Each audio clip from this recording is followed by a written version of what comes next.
Bonjour à tous, bienvenue sur Buzz TV. Alors Dylan reprend la parole concernant ses lives sur Insta. Il se justifie encore une fois en disant qu'il ne cherche pas le buzz et trouve lamentable les personnes qui le pensent. En même temps, chacun a le droit de donner son avis. Beaucoup de personnes, et moi aussi d'ailleurs, se méfient de lui depuis l'affaire des AirPods. Bref, je vous laisse écouter. Bon les amis, merci à tous d'avoir participé au live. C'était comme d'habitude, c'était excellent. Merci à toi Abed d'être parmi nous tous les soirs. Moi j'étais pas à fond dedans ce soir dans le live, j'étais pas du tout à fond dedans parce que juste avant le live, j'ai vu des vidéos qui passaient, machin et trucs. Et j'ai vu comme quoi, pardon ça coupe, comme quoi j'aurais offert un voyage à la Mecque pour le buzz. C'est-à-dire que là on est vraiment au top les gars, là on est vraiment très loin. C'est-à-dire que vraiment j'ai l'impression que tout est critique. Et tu peux critiquer tout quoi. Tout ce que tu fais, peu importe ce que tu fais, tu peux le critiquer, c'est un truc de fou. C'est-à-dire que si j'avais voulu faire du buzz, je vous explique comment j'aurais procédé. En fait déjà le buzz, je vous explique un truc, le buzz ça se fait automatiquement. Tu peux pas faire en sorte de créer un buzz, c'est impossible. Les mocassins Gucci dans la jungle, ça c'est un buzz parce que c'était pas... Excusez-moi, ça a coupé, je disais, les mocassins dans la jungle, c'était un buzz parce que c'était pas prévu. Le voyage à la Mecque, ça a fait beaucoup de bruit parce que c'était pas prévu. Et les gens intelligents l'ont ressenti que c'était pas prévu. Et les personnes concernées l'ont ressenti aussi que c'était pas prévu. Fidji le savait que c'était pas prévu. C'est-à-dire que ça a fait beaucoup de bruit et moi je pensais pas que ça ferait autant de bruit. Mais ça en a fait beaucoup. Dieu merci, tant mieux pour moi. Je suis content, les gens me félicitent, machin et tout. Mais critiquer ça, c'est un truc de fou.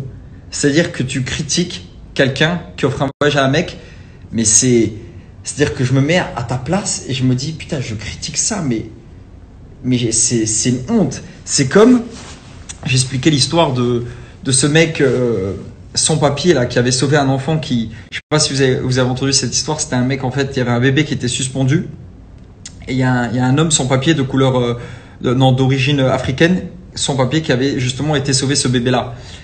Il a été, ça coupe désolé, médaillé auprès du président et tout, il a quand même sauvé une vie quand même, c'est un truc de fou quand même, il a quand même sauvé un bébé qui allait mourir du 3e étage.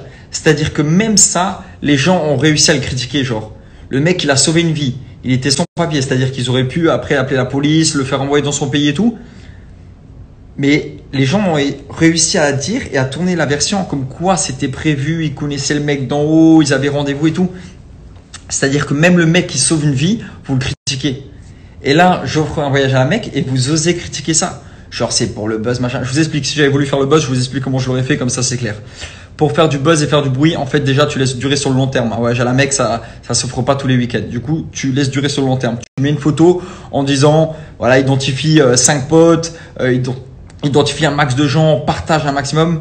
Voilà, tu mets une photo, tu repostes, tu laisses durer sur un mois et tout. Et là, tu essaies de faire un maximum de bruit pour attirer le... Moi, par contre, je disais, j'ai fait un petit live. J'avais que 6000 personnes, c'est pas beaucoup. Quand tu as 800 000 abonnés comme moi, 6000 personnes qui regardent un live, c'est pas beaucoup. Ces sœurs, en fait, elles étaient en live avec moi. C'était pas prévu, je les ai choisies au hasard. J'ai été ému parce qu'elles m'ont récité tous ensemble une sourate. Voilà, elles m'ont fait comprendre qu'elles avaient perdu une maman. Ça m'a touché, la sourate m'a touché, tout m'a touché chez elles. Et c'est sorti tout seul de ma bouche. J'ai décidé tout simplement, par mes propres moyens, moi tout seul, avec Fidji bien sûr parce que c'est ma femme et mon argent c'est le sien, de leur offrir un voyage à la Mecque. Et vous osez critiquer ça, vous osez dire que c'est pour le buzz, mais comme je vous l'ai dit, si j'avais voulu faire le buzz, j'aurais laissé durer ça sur plusieurs semaines, sur plusieurs mois. Écoute, si tu veux gagner un voyage à la Mecque, je te mets une photo de moi, je te dis identifie 5 potes à toi, partage 10 fois dans ta story et j'aurais fait durer ça sur le long terme. Moi je l'ai fait comme ça.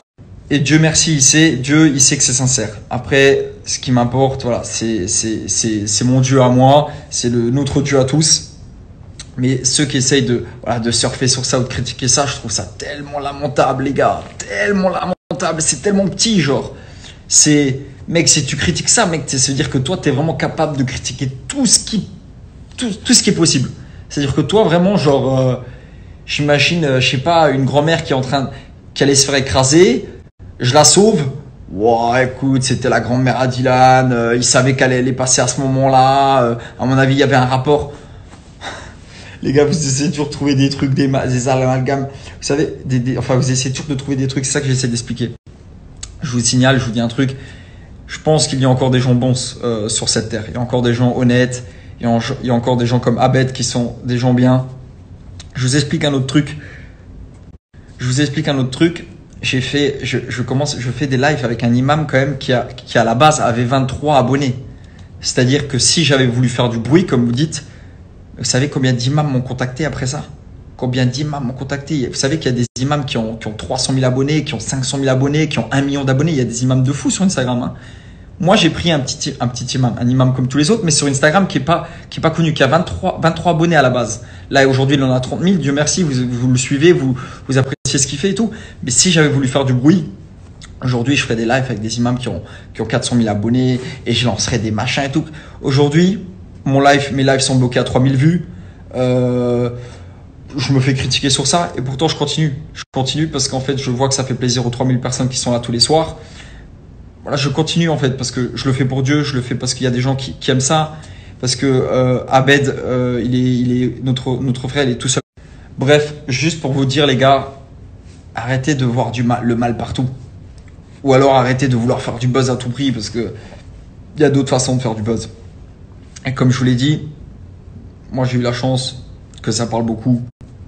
Tant mieux, mon geste a été reconnu par des magazines et tout ça. Je suis super content, merci des articles qui sont sortis. Mais honnêtement les gars, ça serait pas sorti, honnêtement, je vais être impoli, mais j'en ai rien à foutre quoi. Et là, moi je l'ai fait pour Dieu, je l'ai fait pour cette famille, je l'ai fait pour personne d'autre. Tu vois, article par article, moi le geste il est fait, Dieu il l'a vu, les gens ils l'ont accepté. Voilà, après moi je pars à la Mecque avec ces femmes-là, avec Fidji et tout, on est content. Mais reconnu ou pas reconnu, j'en ai rien à faire quoi, tu vois. Voilà, c'est tout. Sinon, voilà, merci pour tous vos messages. Encore une fois, ça fait plaisir tout de même. Je vous embrasse et on se dit à tout à l'heure.